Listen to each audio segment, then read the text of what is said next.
"Shut up!" My dad barked, his voice deep and sharp, and before I could react, his hand slammed into my ribs.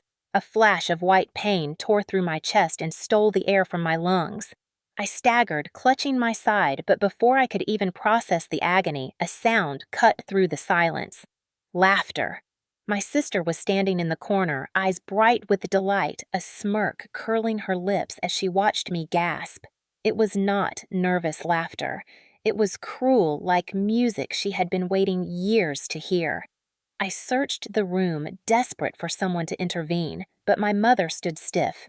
Her eyes averted, lips pressed together, as if ignoring me would make the ugliness vanish. My father's shadow loomed over me.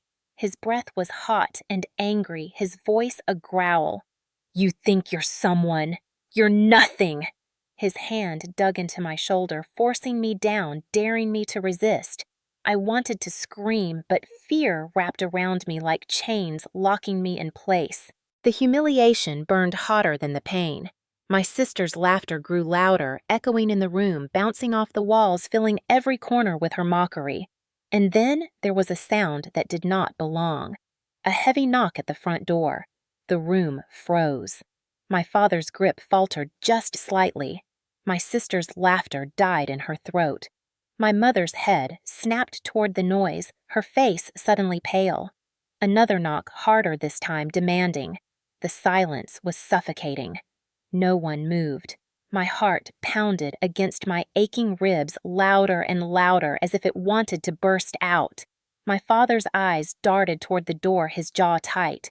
Whispers of fear flickered across my sister's face, though she tried to hide it. My mother's hands trembled against her dress.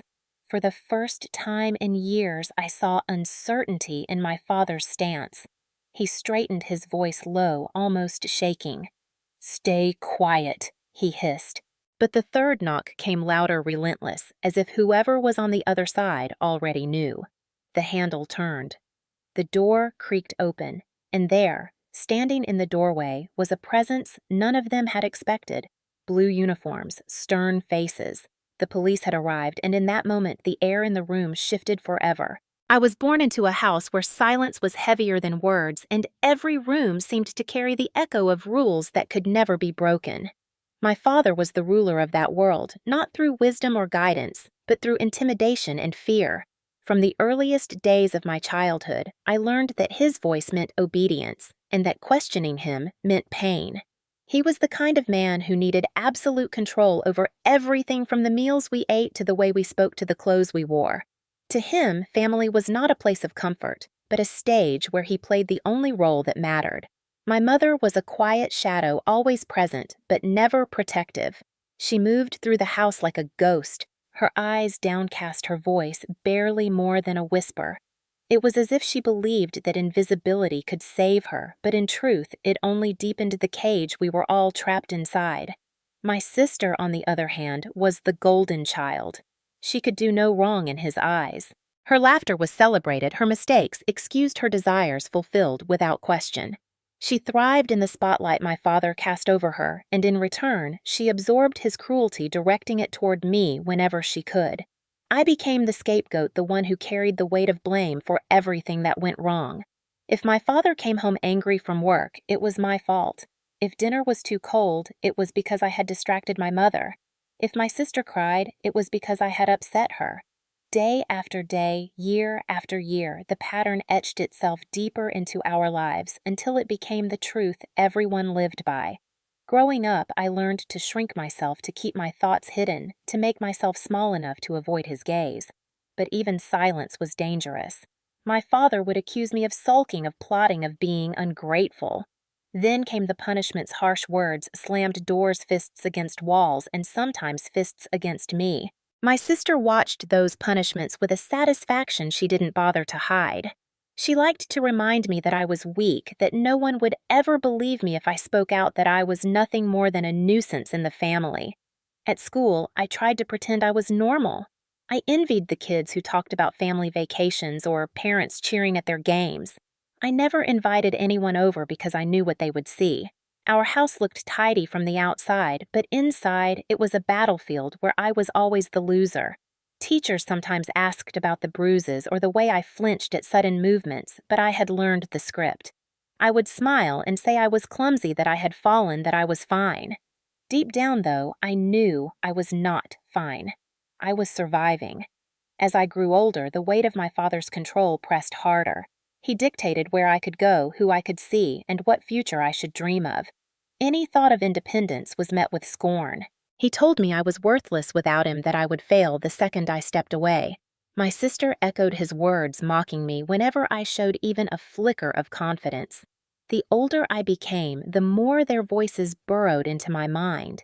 Yet something inside me resisted. Small acts at first, staying longer at school, hiding books under my bed that spoke of strength and survival. Writing in journals I kept locked away, recording every moment, every cruel word, every blow. It was my secret archive, a silent rebellion, proof that what I endured was real. By the time I turned 20, I realized that my survival had given me something they could not see. It had given me a map of their weaknesses. My father's rage blinded him, made him sloppy. My sister's arrogance made her careless. And my mother's silence, though it hurt me, showed me that silence was a shield only if you used it wisely. I learned to play their game, to nod when expected, to lower my eyes, to appear beaten, all while gathering the courage to fight back one day. The night of the confrontation was not the first time my father struck me, nor was it the first time my sister laughed at my pain. But it was the first time the walls of our home trembled with the sound of justice approaching. When I heard the knock that night, I remembered every bruise, every insult, every night I cried into my pillow, hoping for rescue. I remembered the moments when I thought I might not survive, and the whispers inside me that told me to hold on. That knock on the door was more than a sound. It was the promise that everything I had endured might finally come to light.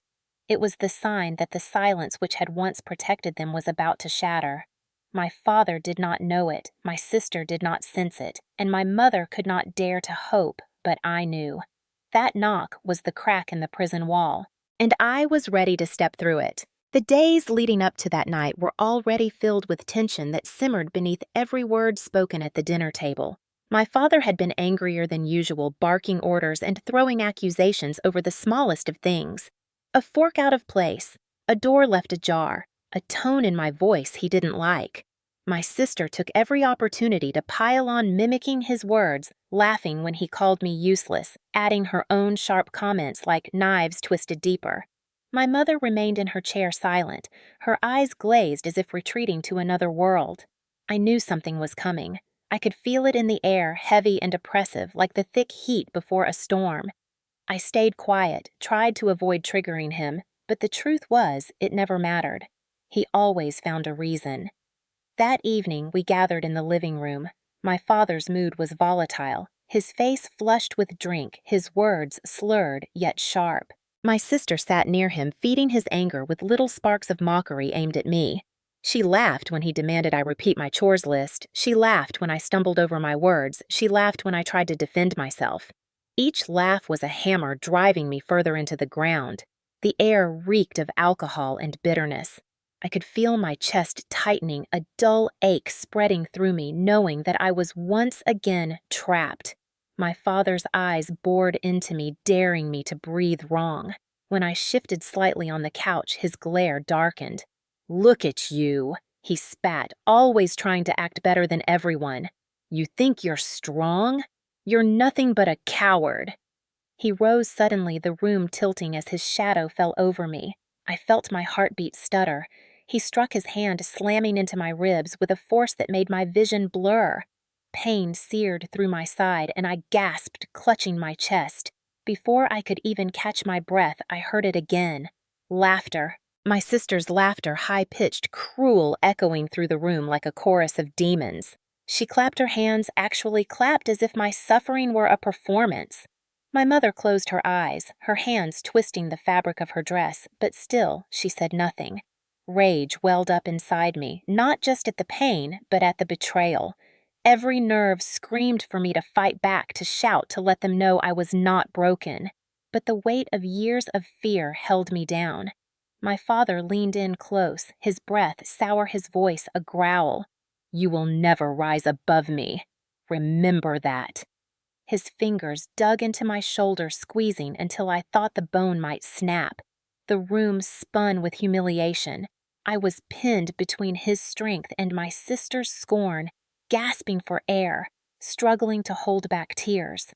And then, suddenly, a sound pierced the madness. A knock, sharp and heavy against the front door. The sound reverberated through the house, unnatural, unexpected. For a moment, everyone froze. My father's grip loosened ever so slightly. My sister's laughter cut off mid-note, her eyes wide with something I had never seen before: fear. My mother's head jerked toward the door, her lips parting as if to speak, but no words came. The knock came again, louder, more insistent. My heart pounded against my bruised ribs, each beat a drum of hope and dread. My father straightened his face, hardening. "Stay quiet," he ordered, his voice low, trembling with unease. My sister shifted nervously in her seat, biting her lip, glancing at him for reassurance. My mother's hands trembled as she wrung them together. A third knock rattled the door, a demand that could not be ignored. The air in the room grew thick, suffocating every second, stretching longer. My father's jaw clenched. He released my shoulder, his hand twitching as if debating whether to answer. The silence was unbearable. My sister finally whispered, "Who is it?" Her voice was small, stripped of its usual arrogance. My father snapped his head toward her, silencing her with a glare, but even he could not hide the unease in his eyes. Slowly, heavily, he stepped toward the door. Each footfall echoed in the house like the toll of a bell. He reached for the handle, pausing as if hoping the presence outside might vanish. But the door shook with another knock, this time followed by a firm voice. "Police! Open up!" My sister gasped. My mother covered her mouth with her hands. My father froze, his entire body stiff. The word hung in the air like thunder police. His chest rose and fell with ragged breaths, his eyes darting around the room as if searching for a way out. He glanced at me, his face twisted with rage and panic as though blaming me for summoning them. My sister shrank back in her chair, the color draining from her face. My mother whispered something I couldn't hear, her voice breaking. The handle turned. The door creaked open. Light from the porch spilled into the darkened room. And then they stepped inside. Blue uniforms. Authority etched into their stances. Their eyes swept the room, pausing on my father, on me, clutching my side, on my sister's pale face. The silence cracked like glass. We received a call, one officer said, his tone measured but firm. My father opened his mouth to speak, but no words came.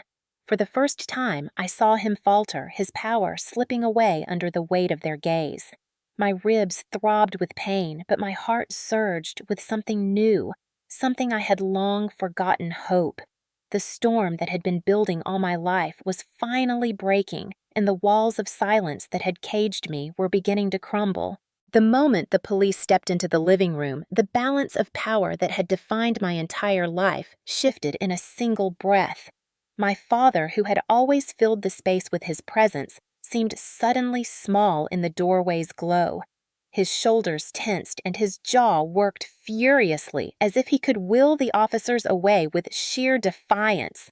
My sister, who had moments ago laughed at my pain, now sat frozen, her eyes darting from my father to the uniforms like a cornered animal unsure which way to run.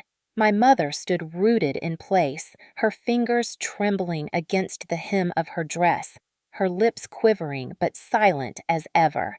The officer who had spoken first stepped further into the room, his gaze sweeping over me, hunched over, holding my ribs. He did not miss the wince of pain, nor the faint discoloration already spreading across my side. His partner closed the door firmly behind them, sealing off the outside world. We received a call about a disturbance. "Is everyone all right here?" The words hung heavy in the stale air. My father forced a laugh that sounded hollow and sharp. "There's no problem here. Family business. You've wasted your time." His voice tried to carry the authority it always had, but there was a tremor beneath it, betraying cracks no one had ever witnessed before. The lead officer's eyes narrowed. "Sir, we'll need everyone to remain where they are while we ask some questions." My father bristled at the command. His face flushed red and his fists clenched at his sides. "You don't come into my house and tell me how to run it." He took a threatening step forward, but the second officer immediately placed a hand near his holster, a silent warning that even my father could not ignore. The room crackled with tension. My sister's face contorted between loyalty and fear. She rose halfway from her seat, pointing at me. "He's exaggerating. He always makes things up. My dad didn't hurt him." Her voice shook, betraying her panic, but she pushed on. "He's just trying to make us look bad." The officer turned his gaze on her calmly. "Ma'am, sit down. We'll hear from everyone in turn." She faltered, dropping back into her chair, but her glare at me was venomous, as if daring me to speak. For once, I felt something stir inside me that had long been buried. Courage. My ribs ached, but I straightened slowly, meeting the officer's eyes. My voice was shaky but steady enough. "He hit me. He always does. And she laughs every time." The words poured out heavier than I expected, like stones dropping from my chest. My father roared instantly, his voice booming. "Lies! He's lying! This boy is weak, always blaming others. He deserves discipline." He lunged forward, but this time the officers were ready. One stepped between us, raising a firm hand, while the other placed himself near my father's flank. "Sir, sit down now." My father's breathing was ragged, his chest heaving with fury. He glanced around the room, perhaps realizing that for the first time his control was being challenged by men who would not cower. He snarled, but dropped into the chair, his knuckles white on the armrest. My sister tried again, her voice shrill. "It wasn't like that. He trips over everything. He makes things worse. The officer silenced her with a sharp look. "Enough! We'll document everyone's statements." Then he turned to my mother, whose face was pale and damp with tears. "Ma'am, is this true? Has your husband struck him?" The room stilled. All eyes shifted to her. My mother's hands shook violently, as if the weight of decades of silence threatened to crush her. Her lips parted, then closed again. My father's eyes burned into her, daring her to speak. My sister shook her head violently, mouthing silent pleas. For a moment, I thought she would retreat, as always fold into the shadows. But then, something extraordinary happened. She lifted her chin, her voice quivering but clear. "Yes. He hits him. He has for years. And I did nothing." The words fell like thunder, shaking the foundation of the room. My father surged forward, his roar primal, but the officers pressed him back, their presence firm. My sister gasped in disbelief, turning on our mother. "How could you?" She spat, her face twisted with rage. But my mother did not look at her. She looked only at me, tears streaming down her face. "I am sorry. I should have stopped it." For a moment I could not breathe. Hearing the truth spoken aloud after so many years felt unreal. The silence that had been my prison was shattering, and light was breaking through the cracks. The officers took control swiftly, one of them reading my father his rights as he fought against the cuffs snapping shut around his wrists. He cursed and spat, vowing revenge, his eyes wild with fury, but the metal held fast. My sister screamed protests, insisting they were making a mistake, but her voice was drowned out by the stern commands of the officers. "Step back. Do not interfere." I watched as the man who had terrorized me my entire life was forced down to his knees, his wrists bound, his power stripped away. The image seared into my mind a reversal I had never dared to imagine. My ribs ached with every breath, but inside my chest a fire of vindication burned bright. Yet the climax was not just his arrest. It was the unraveling of the lies that had bound us. My mother's confession echoed louder than his rage. My sister's desperation revealed her complicity. The officers listened carefully, documenting every detail. They took photographs of my injuries, examined the broken furniture, noted the fear etched on my mother's face. My father shouted curses, promising that this was not over, but his words rang hollow. For the first time, he was powerless. When they led him out of the house, the air seemed lighter, though my heart pounded with the enormity of what had just occurred. The neighbors' porch lights flicked on shadows of curious faces peering through curtains. The world was witnessing the fall of a tyrant who had once ruled in secret. My sister collapsed onto the couch, sobbing with fury, not grief. She hurled words at me, vowing that I had destroyed everything. My mother sat beside her silently, but did not reach out to comfort her. She simply looked at me with a mixture of sorrow and relief, as if finally seeing me not as a ghost in the family, but as her child. The climax was not a single event, but a cascade of revelations. My father's arrest, my mother's confession, my sister's collapse, and me standing there battered but unbroken, watching the empire of fear crumble before my eyes. For the first time, the truth was louder than the silence, and justice, though late, had finally stepped through our door. The night my father was taken away, the house no longer felt like the same place. For years, it had been a cage filled with rage and silence. But as the patrol car pulled out of the driveway, leaving only red and blue lights fading into the distance, an unfamiliar stillness settled over the walls. My ribs throbbed with every shallow breath, yet the ache felt different now, as though each pulse of pain carried with it the proof that his control had been broken. My sister sat on the couch, her face streaked with angry tears, glaring at me as though I had betrayed the family. Her words spat like venom. "You ruined everything. He will never forgive you." "None of us will." But the fear in her eyes betrayed her fury. She had always been safe under his shadow, laughing at my suffering, because she knew he would protect her cruelty.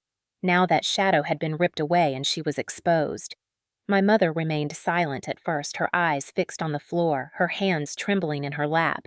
But when my sister screamed again, she finally raised her voice, not with power, but with weary resolve. "Enough. It is over. He cannot hurt him anymore." My sister froze, stunned by the defiance in our mother's tone. The two of them stared at one another as though strangers. For the first time in my life, I saw the bond between them fracture. That night, I slept restlessly in my room, my body aching but my mind racing.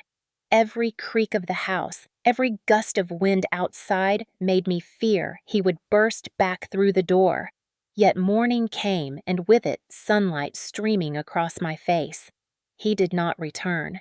The hours that followed were filled with questions. Police officers came back to gather more statements. Social workers arrived, their voices calm but firm, as they explained the process that would follow. They took photographs of my injuries, asked about past incidents, and encouraged me to speak openly. Each word I gave them felt like lifting another stone from my chest. My mother spoke to, her voice halting but steady enough to confirm the years of abuse. My sister tried to contradict her, but the officers had already seen the bruises, the broken furniture, the fear etched in every corner of the house. Her denials sounded hollow. News spread quickly in our small town.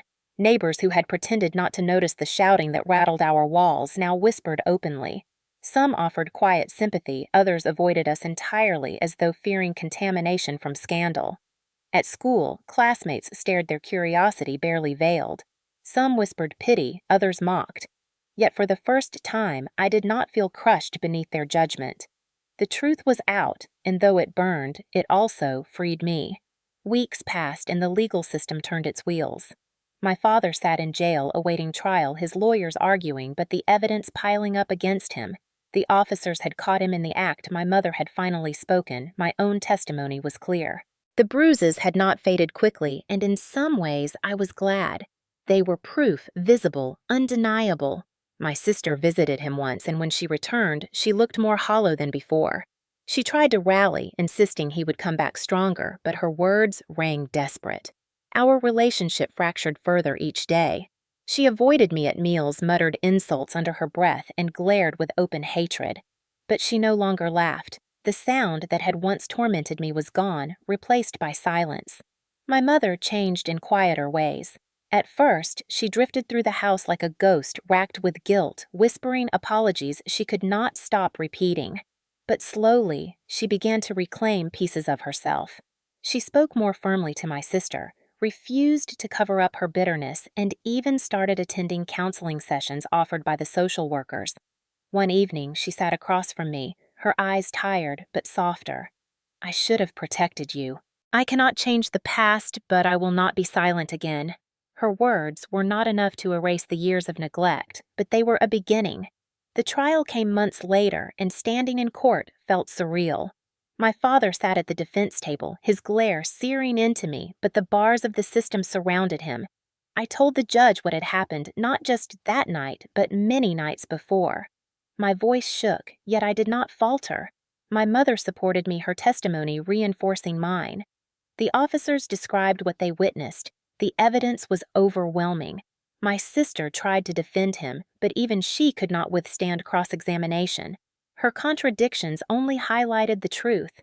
When the verdict was delivered guilty on multiple counts of assault and abuse, the weight that lifted from my chest was unlike anything I had ever known. He was sentenced to years in prison. His roar of outrage echoed in the courtroom, but it no longer had power over me. People in the gallery watched in silence, some with shock, others with grim satisfaction. For me, it was not triumph, but release. The aftermath stretched beyond the courtroom. Our family name was tarnished in town circles. My sister withdrew more and more, her anger consuming her. She blamed me endlessly, yet she could not ignore the reality that her protector was gone. She struggled at school, her friends drifting away, unwilling to be tied to scandal. Her laughter that once filled the house with cruelty was replaced by bitter silence. My mother continued her slow transformation. Counseling helped her uncover the fear that had paralyzed her for so long. She began to work again part-time, her steps small but significant. She told me one evening that she wanted to build a different home, one not defined by fear. I believed her, though trust would take time. As for me, I discovered strength I never knew I had. Speaking the truth had opened doors. Teachers offered support. Neighbors who had once avoided us now reached out. The world did not change overnight, but I no longer felt invisible. The scars on my ribs faded, but the memory of pain remained a reminder of what I had survived. I also found myself consumed by a new determination. I wanted to use my story to help others trapped in silence. I began writing small pieces for local groups, sharing what I had endured. To my surprise, people listened. Some even confided their own stories. In that exchange of pain and resilience, I found healing. The aftermath was not easy.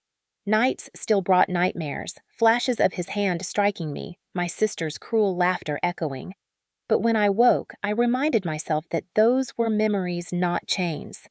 The door was locked. He was gone. I was free. Freedom tasted strange, at first fragile like glass, but day by day it grew stronger. Justice had not erased the past, but it had given me a future. And though my family was fractured and scarred, I was no longer alone in the truth. My voice had finally been heard. The months after the trial unfolded like a second life I had never expected to live. With my father behind bars, the house no longer vibrated with the threat of his footsteps. Yet the silence he left was heavy, not comforting at first.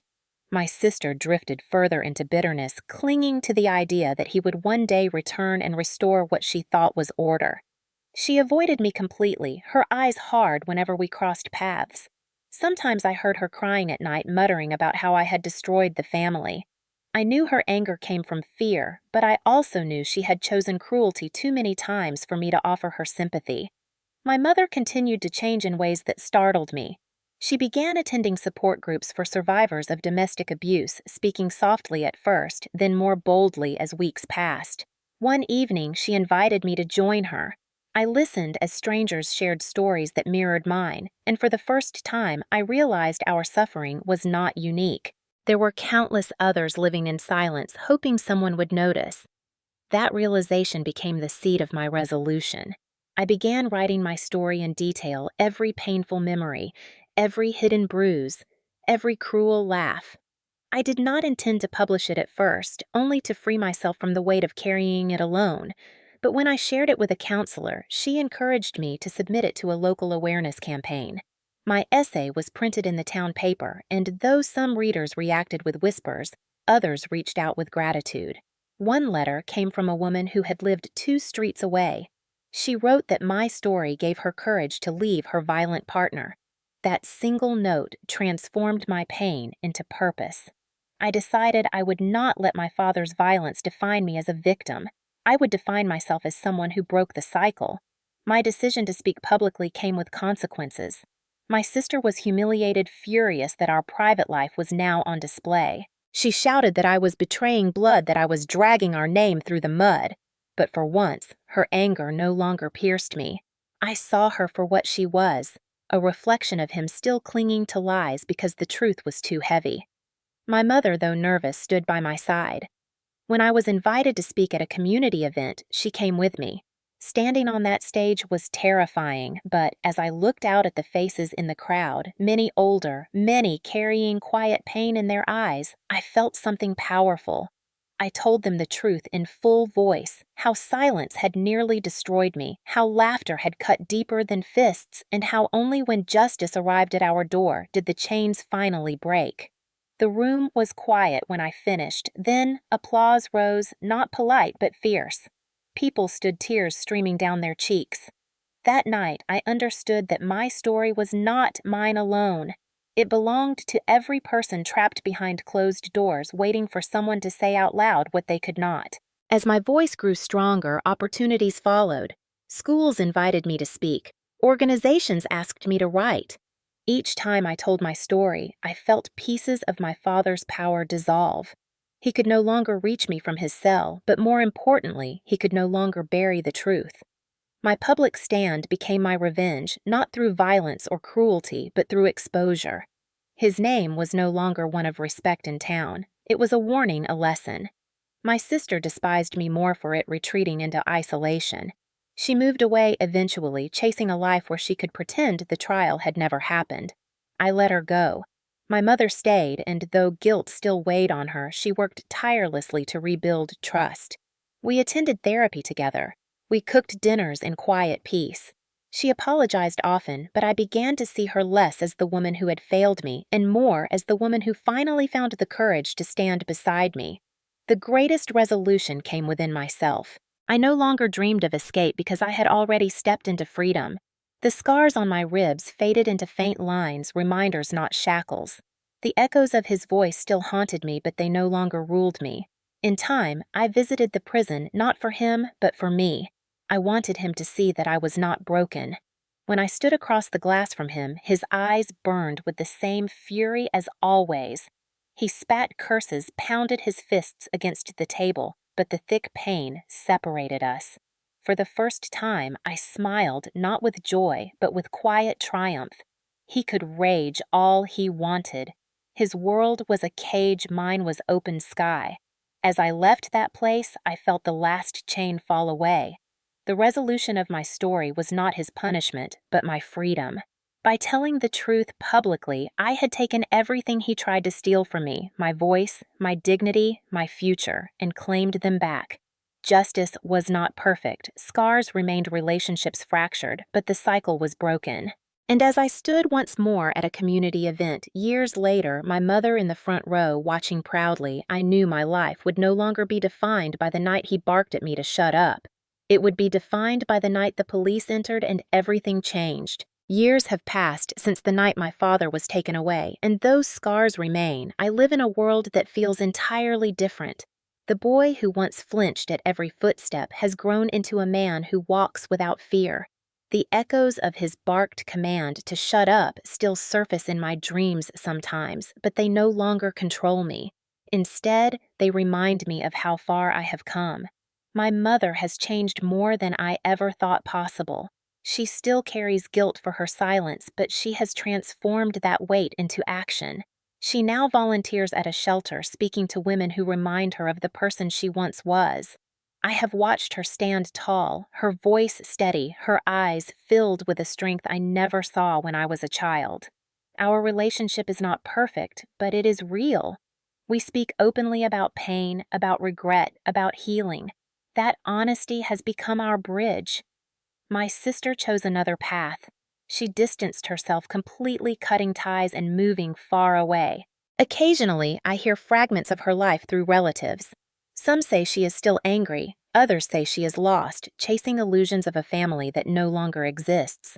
I wish her peace, but I no longer feel responsible for her choices. My path belongs to me, and hers belongs to her. My father remains in prison, a name whispered with shame rather than authority. I no longer visit. I have nothing left to say to him. My revenge was never about watching him suffer behind bars, but about living free beyond his shadow. That is a victory he cannot touch. The greatest change, however, has been within myself. I chose to dedicate my life to breaking the silence that nearly destroyed me. I now work with organizations that advocate for survivors of domestic violence, traveling to schools, community centers, and even prisons to share my story. Each time I speak, I see faces shift from disbelief to recognition.